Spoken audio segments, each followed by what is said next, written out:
Hi guys, welcome back to my channel. If you're new here, my name is Audrey and today I am really excited to be sharing my Halloween watch list recommendation video. This took a lot of effort because my watch list that I'm going through currently is this big.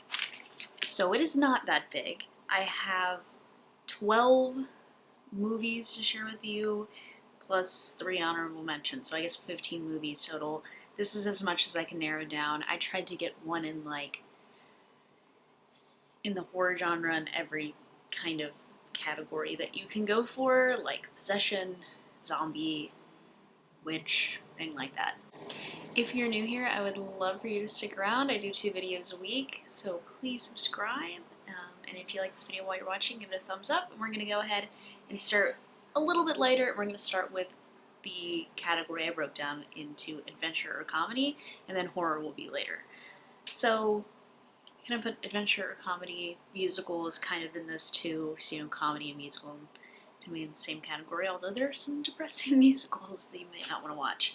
So the first movie I have on this list that I've actually not watched yet this Halloween, that may not even be considered kind of a Halloween movie, but I think it fits in perfectly, is The Goonies. So this is your 80s adventure movie. It does it extremely well.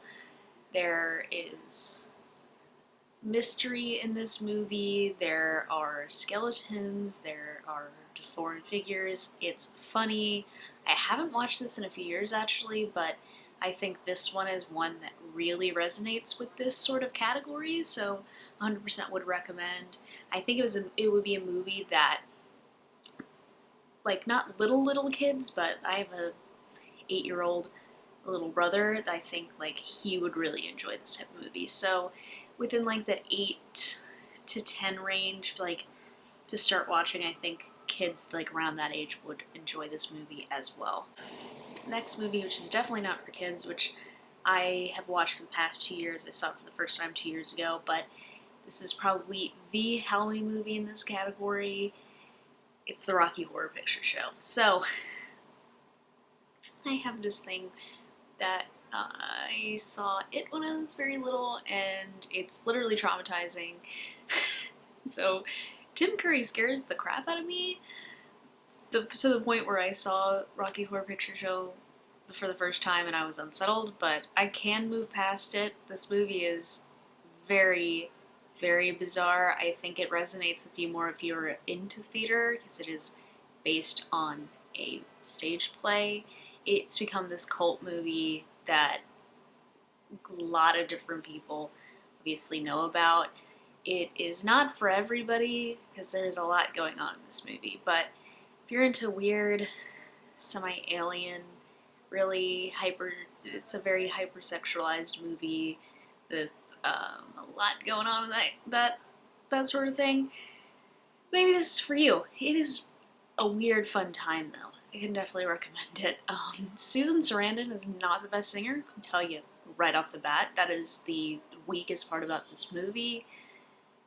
The plot is a little bit all over the place, but it's just this 70s crazy movie. I don't even know how to describe it, but the music is super fun, and I absolutely love this. I thought I didn't like it, but I absolutely love this. So the next one, the rest of these actually I could say are for kids. One being there's some sexual stuff in it that I don't know if I would show a child, but viewer discretion. I watched The Matrix when I was a kid, so.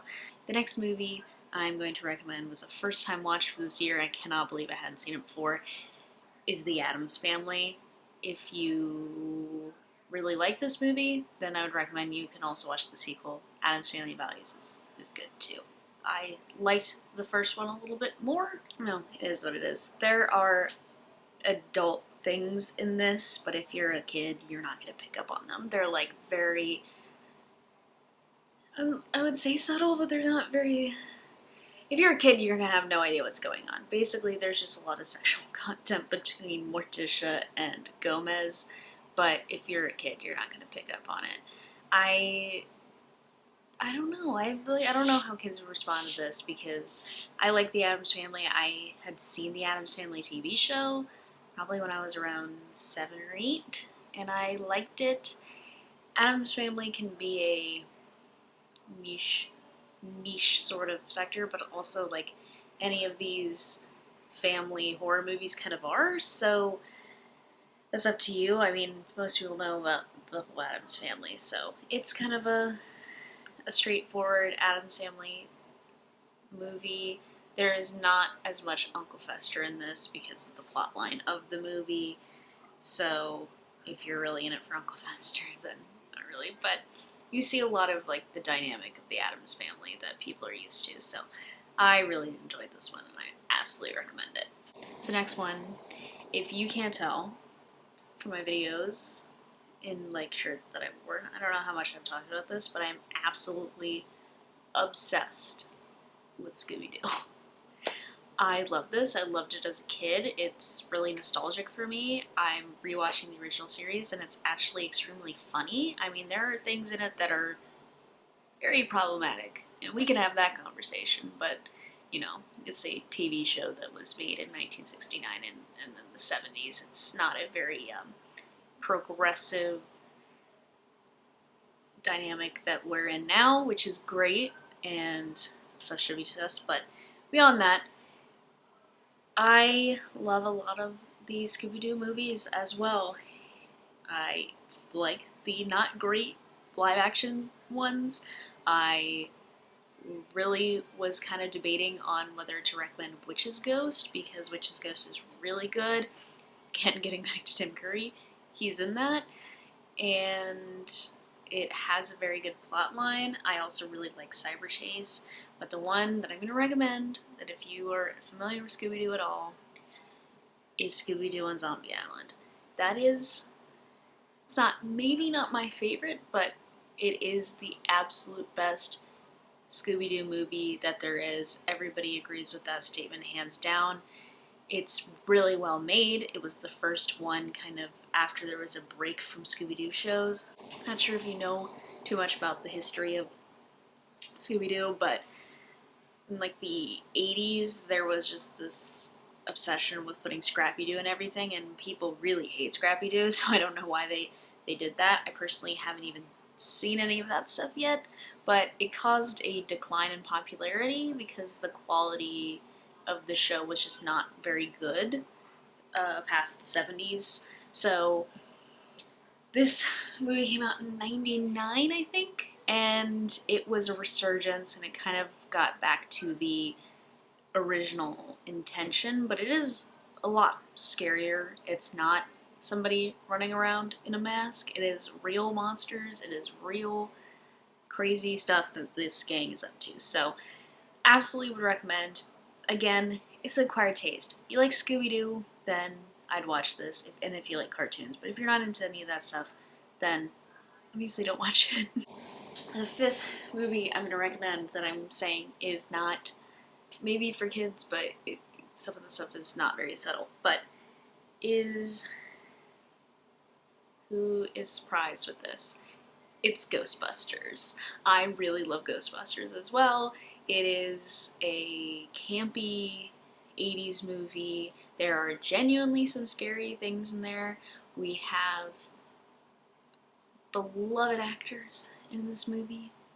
We have Sigourney Weaver is in this. She's kind of creepy in this movie. We have Rick Moranis, who, get well soon. I think he's fine.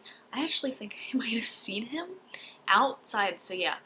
But this movie's really good. I like the sequel as well, but it is nowhere near as good as this one. Yeah, this is the original Ghostbusters, is an A+ for me, and yeah, I absolutely would recommend it. The sixth movie, final movie in this adventure or comedy genre is The Nightmare Before Christmas. Some people watch this on Halloween, some people watch this on Christmas. I can say you can watch it all the time, whenever the heck you want. This is the first movie I tend to watch to get me ready for the holiday season, let's just call it. I don't know what I can say about this movie. It is a not directed by Tim Burton, but it is designed and produced by Tim Burton, so it is the pinnacle Tim Burton movie, even though it was not his directorial effort.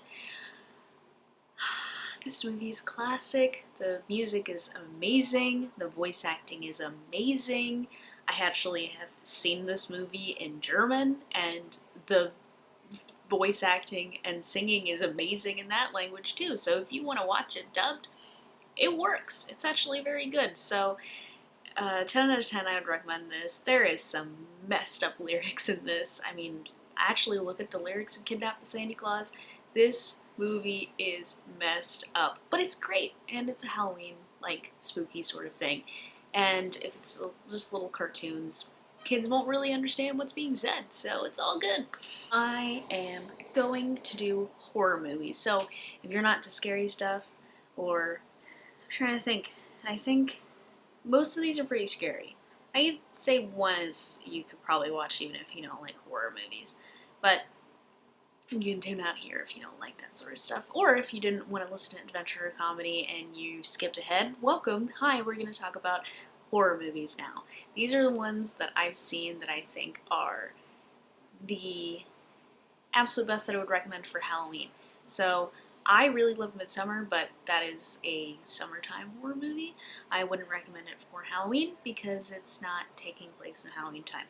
Midsummer is in June, so that's where that is. But this is the stuff for Halloween. So we're gonna go ahead and get started, and then towards like the fifth one, I'm going to give some honorable mentions as well. Again, these are personal preference. A lot of Halloween stuff is very, people are very hit or miss with, especially the horror icon movies, like your Texas Chainsaw Massacre, Nightmare on Elm Street, Friday the 13th, Scream. Some people really love and hate them, so again, I think there's a movie on here that I love that my brother really hated because it's very campy. So again, personal preference, but we're gonna go ahead and get started with the number one thing that I have on this list, which is actually recent, but because it's not my absolute favorite, but it is John Carpenter's The Thing. So, this movie has incredible practical effects. They're so freaky. You're in a state of suspense the entire movie. You don't know who is infected. You don't know what is going to happen. And the best thing is that the movie is left pretty open-ended. So it's up to interpretation on when anybody gets infected, who exactly is infected, who's, what's going on. I watched this movie recently, absolutely would recommend. I watched a movie that was very similar in ways last night called Invasion of the Body Snatchers, which was absolutely amazing as well, but I would recommend The Thing above this because I think it's kind of like that, and it falls into the Aliens category.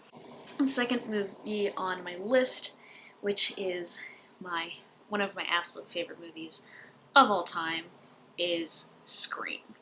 This movie is a slasher, but also kind of a dark comedy that subverts expectations amazingly. It is by another very famous horror movie director, Wes Craven, who I do like a lot of Wes Craven's work, but Scream is funny. Scream is kind of a parody. It's meant to kind of parody some of the original slasher movies, which is amazing since he did Nightmare on Elm Street, which is like really over the top tacky, but Scream is kind of a more realistic approach to things. Some of the kills are not. The opening scene of this movie is absolutely fantastic. I have not seen the sequels because, to be quite honest with you, I feel like when I watch the sequels, it might ruin my feel on the first movie, because that can kind of happen when you watch sequels to something. You get sick of it. But the original Scream is a 10 out of 10 for me. The next movie is the third one, and the top three were the easiest for me to come up with. That, I would say, is The Shining. This movie left with like, what the heck happened? What is going on? I still look at essays and videos on trying to figure out what exactly is going on in this, because it is just so, like, psychological thriller that it's like you're left with so many questions even at the end of the movie when it should theoretically be over. So I'm like, what is going on in this thing? It is creepier than scary. There are jump scares, kind of. There are some very disturbing and horrifying elements of this movie, but it's not something that's overall like you're in a constant state of distress while watching this movie. It's more, again, psychological. But if you have some sort of psychological issues, then this might be a little bit difficult for you to watch, but it's definitely worth a watch. I don't know at this point who hasn't seen the movie The Shining, but if you haven't, please watch it right now. Also, I have not mentioned if anything is available for streaming or you have to purchase it, so I'll put that stuff down below, which the stuff that I know is available for streaming. The next one, which is a first watch this year as well, because I didn't have a possession movie, which there's a lot of those. I thought it was a zombie movie, but it's not, is the movie Evil Dead. This movie I watched about a week ago. I've had 2 nightmares since, but it is very good. It is a lot more intense than I expected it to be. It's very graphic. This is one of, I think this is Sam Raimi's theatrical debut. Obviously, I know Sam Raimi from the Spider-Man movies. I do like Sam Raimi. He's very hit or miss as well. But all together. Plus, there are very disturbing elements of this movie, including a certain scene with a tree, which apparently Sam Raimi regrets putting in the movie, which I don't think is very necessary. You could have done it without that. But it adds to the fact that this movie is very disturbing, so there's that. It kind of is a little bit of a zombie thing, but it's like a possession of bodies, so you kind of have that element in there.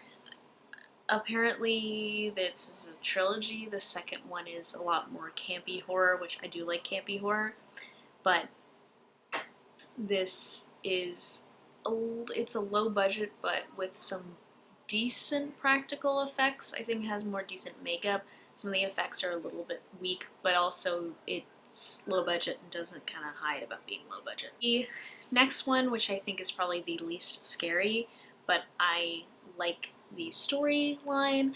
I originally didn't care for the movie, but I think it has a certain charm for being a 70s movie again. This is Carrie.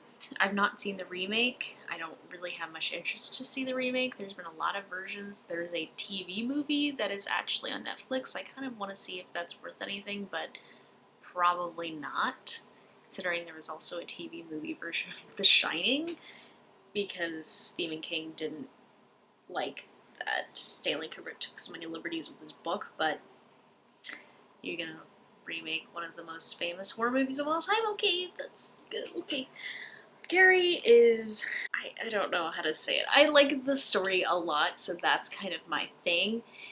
It's about a girl who has telekinesis, and her mother, she lives with her mother who is super, super crazy religious and hides information about, like, the truth of everything. Like, she doesn't know what a period is. She thinks she's dying. Carrie is so good, though. Sissy Spacek is Carrie. John Travolta is in this as one of the bully characters. This movie is campy. This movie is very 70s, especially in the hair and the outfits. You'll see it, which I like that, so that kind of goes with this. Yeah, I would recommend that if you're not into something too scary, but you want something a little freaky, like, you'll see it there. I'm going to go ahead and give my honorable mentions before I list the last movie. So honorable mentions, I have The Witch, this movie with Anna Taylor-Joy.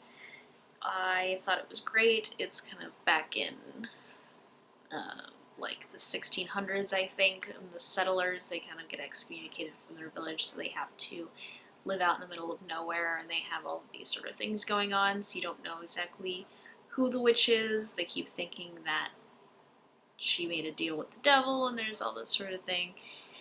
It's good. It's like your kind of Crucible vibe, but actual witches story. So if you're into that sort of thing, then I would recommend this. I ended up starting to watch it last year and not because we were having a Halloween party and there were disturbing elements. People didn't want to watch it, but you know. The second honorable mention is A Nightmare on Elm Street. I put this in honorable mentions because it is very campy. And I like some camp in some of my movies. There are some disturbing elements of this movie, don't get me wrong. There is this scene where Freddy literally has his tongue through the phone. It's not cute. You see a very young Johnny Depp in his film debut. This movie is just very 80s camp, so if you like kind of a hokey sort of villain, again, like I watched a lot of Scooby-Doo, so I like the campiness, and if you're into like a real thriller, I don't think this is going to be for you.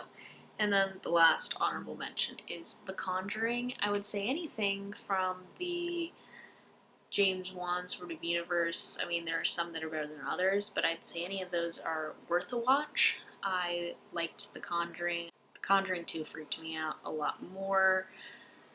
Insidious, I saw the second Insidious, I didn't see anything past that. But any of those are worth a watch. They're more modern, you're going to have probably better effects than some of these other movies, so if you like that sort of thing, then I would definitely give one of those a watch. But the last movie I'm going to mention that is on my recommendations is Hereditary. So I had to give you a witch movie. I have The Witch, but that's an honorable mentions, so I had to give you an actual witch movie.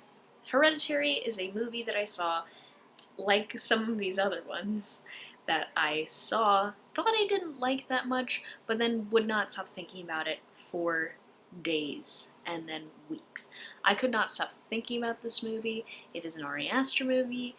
It was before Midsummer. I do like Midsummer better than Hereditary. A lot of people are the other way. It is just great in depicting grief, a grief-stricken woman kind of seeming like she's just losing her mind, but there is a witch storyline going on in this whole thing. If you've not seen Hereditary, absolutely watch it. It will leave you just contemplating what is happening for days. There are genuinely scary elements of this. There are disturbing elements of this. I think it's a good kind of lulled, not so visceral movie for you to watch if you've never seen it. Good God, this video is 25 minutes long. I am so sorry. Apparently I can talk about Halloween movies forever because this is my favorite holiday. I don't know how you feel about this, but if you enjoyed this video, thank you so much for watching. Please give it a thumbs up, and I will catch you in my next one. Let me know down below what your Halloween recommendation videos are, and maybe it's on my list too. So, on my like big list. So, I would love to hear this, and I will see you guys again very shortly. Bye.